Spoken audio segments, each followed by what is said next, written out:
so they got loads of their friends to come up and play with them. You look at Metallica doing Master of Puppets in full. You look at Iron Maiden getting actual Spitfires flying over Download. You look at things like Avenged Sevenfold getting to headline a festival for the first time in this country. You look at Slipknot. I mean, even a couple of years before, it seemed unimaginable that Slipknot would be able to headline Download. And yet Download did that. They took that punt on them. They put them up on that pedestal. And Slipknot have never looked back since. So Download really is about making memories, but not just in a way that makes us feel good. It's in a way that actually affects the way that rock and metal has evolved and changed over the years. It's a massive, massive part of our history.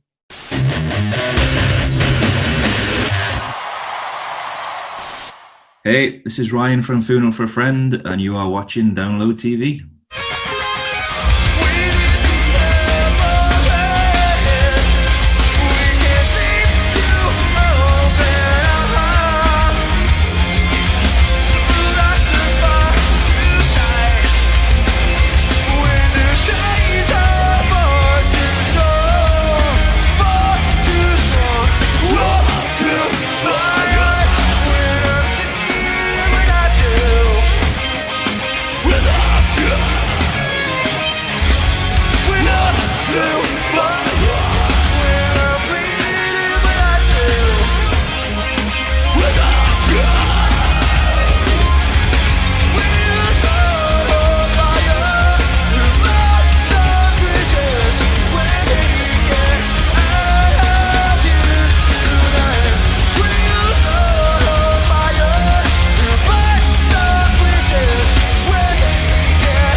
Ryan and Darren from Funeral for a Friend, thanks for joining us on Download TV. How are you doing? In Wales, I believe.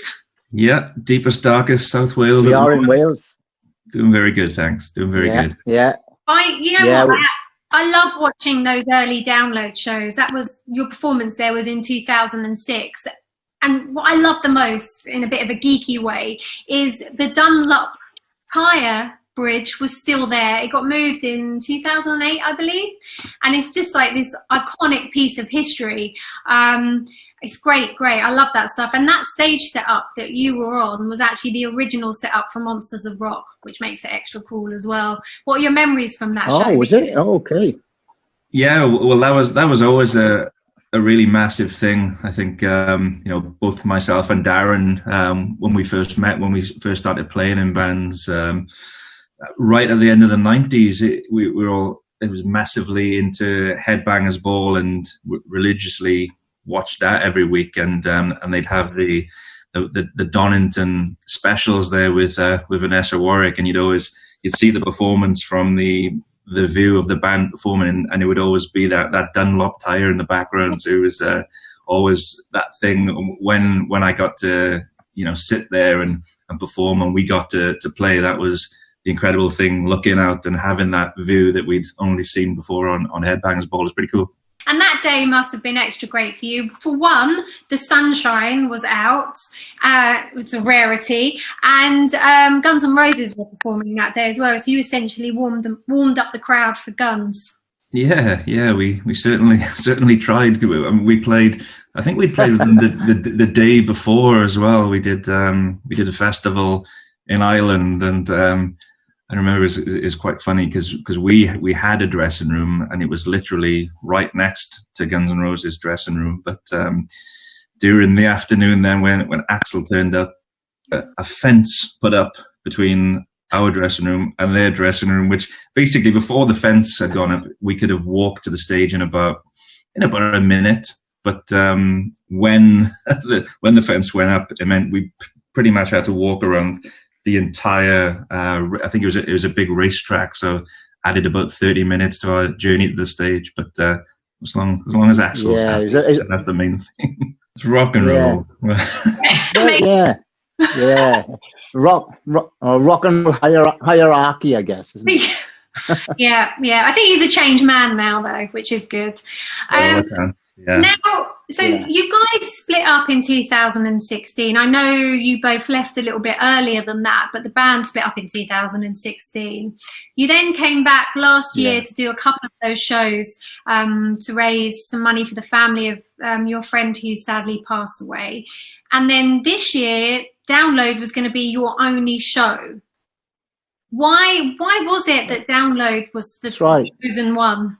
Well, I think it was just a case of we enjoyed those shows so much for Stuart, that when Mr. Copping got in touch and asked us about kind of playing, I think we all enjoyed, not just the shows but the rehearsals and all that kind of stuff, and I guess to a certain extent kind of reconnecting with each other.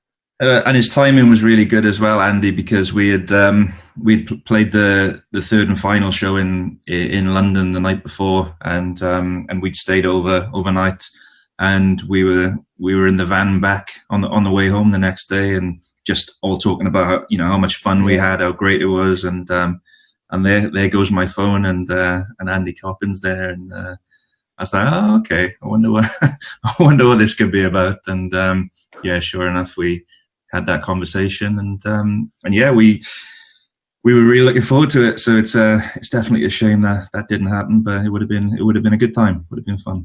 Yeah. And one of the things that really appealed to us about doing Download as well, it would have been that week would have been the 15th anniversary of the Hours record that was released in June 2005. So that would have been a cool thing to celebrate that week too.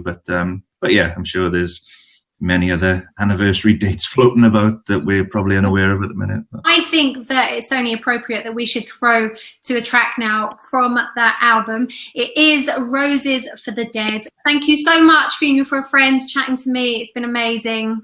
Take care of yourselves. Thank you. Stay safe. Bye. Thank you. Thanks very much. You know the drill. When the drums start, you get up off your feet. Let's see you. Up your feet.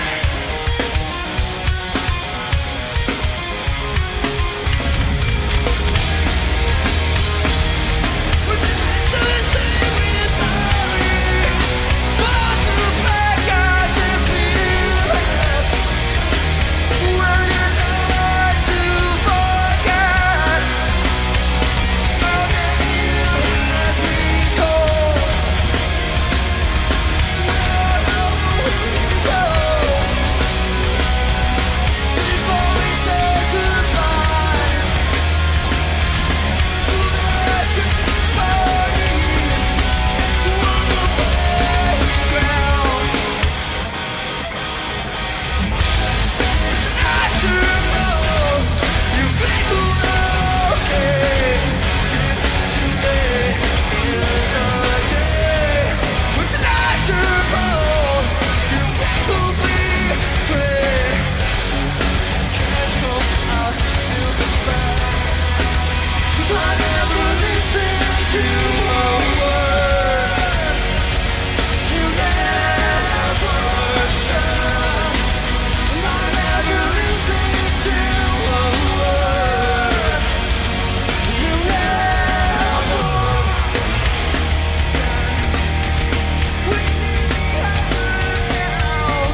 I'll never forget the moment when I saw this lady do a crowd surf, but she was in a wheelchair. Beth, it was one of the most incredible things I think I've ever seen. You went from the back all the way to the front while System of a Down were playing. It was insane. How did it all happen?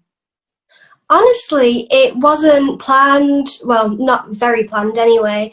Me and my festival family, there's a big group of us, we're all in the disabled camp. In the morning, we had a few drinks already, and I said to my friends, wouldn't it just be so awesome if I could wheelchair crowd surf? And my friend Jo, she's so amazing. She was like, oh my God, that is such an amazing idea. So she roped everyone else into it, and everyone thought it was just such a good idea. And they were just like, during System set, whenever you're ready, let us know. If you don't want to do it, that's also okay, because it's scary. But we're ready when you are. And I remember it getting halfway through the set, and I thought, right, now's the time. Was there any moments where you were a bit terrified? Absolutely. When I got up into the air and everyone started to realise around me what was happening, there was quite a few people that started holding on to the wheelchair actually because they wanted to get to the front. So a lot of people were pulling the wheelchair and it was going left and right, and I almost tipped out forwards. It was, yeah. Wow. It got a little bit scary a couple of times. Oh my God, that's brilliant. I mean, it is, like I said, one of the most amazing things I think I've ever seen. I remember because I was in the crowd and I was like, what? She's amazing. This is incredible. And then there was something that happened after as well, because obviously the band saw it, didn't they? Yeah, they actually sent me a video. The drummer sent me a video. Hey Bethany, it's John. I heard you did an amazing job crowd surfing. Unfortunately, I didn't see you because I was busy drumming, but anyway, congratulations on having the tenacity and wherewithal to get into a pit and have a good time with us. Thank you. He just thought it was so awesome, and he sent me this lovely video. It was awesome. Oh my God. So are you a massive System fan then? Absolutely. I've loved System since I was a kid. I have some very fond memories of me and my parents in the car with System of a Down on. That must be great for you then, to get a video from John saying that he saw your crowd surf. I'm one of those people that has always said if I got a message off someone famous or anything like that, that I never understood why people cry or, get so emotional. But I really did understand when I got that. I got very emotional. I got so excited. Well, obviously I'm in a wheelchair, so I did my best to jump up and down, whatever the equivalent is, I guess. How do you find being at a festival with a disability? Going to Download is like going home. I feel very accepted. The wheelchair isn't a thing. Disability isn't seen. I am seen for who I am, and that's what I really love about it. And I heard that the festival, you got a present as well from the festival, is that right? Yeah, I'm sat in it. It was the wheelchair, when a wheelchair crowd surfed, and the way I landed, it ended up warping the wheelchair underneath because obviously it was quite a smack on the ground. And that is when it got around social media that my chair wasn't working, and the festival offered to buy me a new one, which it's been a life changer, honestly. Wow, I mean, it really sounds like you're part of the Download family now. Yeah, absolutely. I mean, I carry the logo with me every day. It's on the back of my chair. So, yeah, I really, really do. So who are you looking forward to seeing this year? System again, actually. I did have a plan to try and wheelchair crowd surf again because I thought it'd be quite cool to do it for System again because it was last time as well. However, that's not happening. So I was excited just for everybody. The lineup this year just looked insane, absolutely insane, especially like the smaller bands.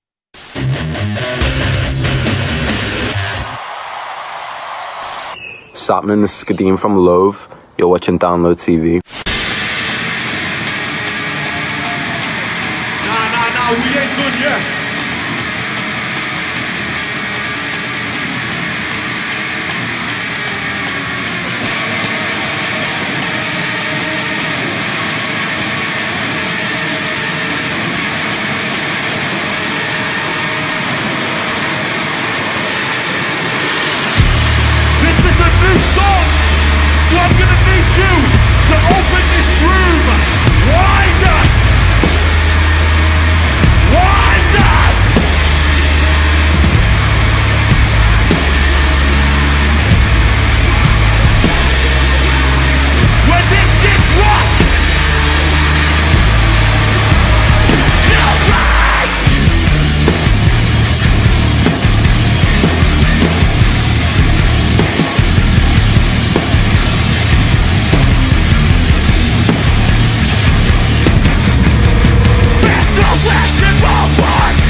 How about that? Did you like that? Yeah.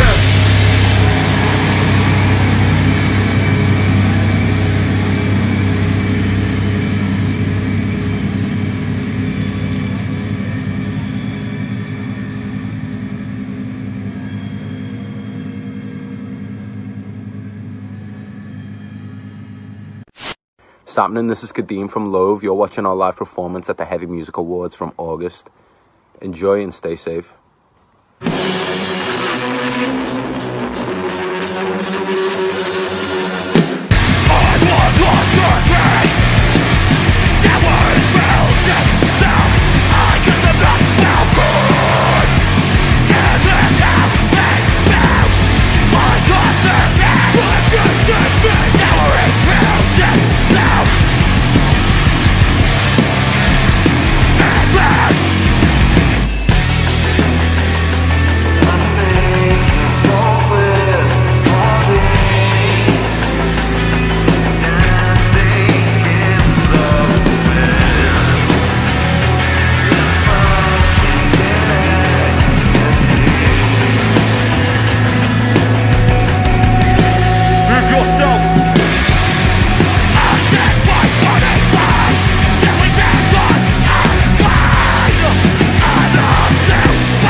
And it took everything. So I'm back with Andy Copping, and I have a question for you about booking bands. Now, obviously, Download is known for being a rock and metal festival, but sometimes you like to throw in some curveballs in there and maybe book bands that are a little bit on the periphery with regards to what's considered straight up rock and metal. How important is it for you to book bands like that? Well, I've just wanted to push the boundaries a little bit more over the years of booking Download. And the first time I really did it was in 2006 when I booked the Prodigy to headline the second stage.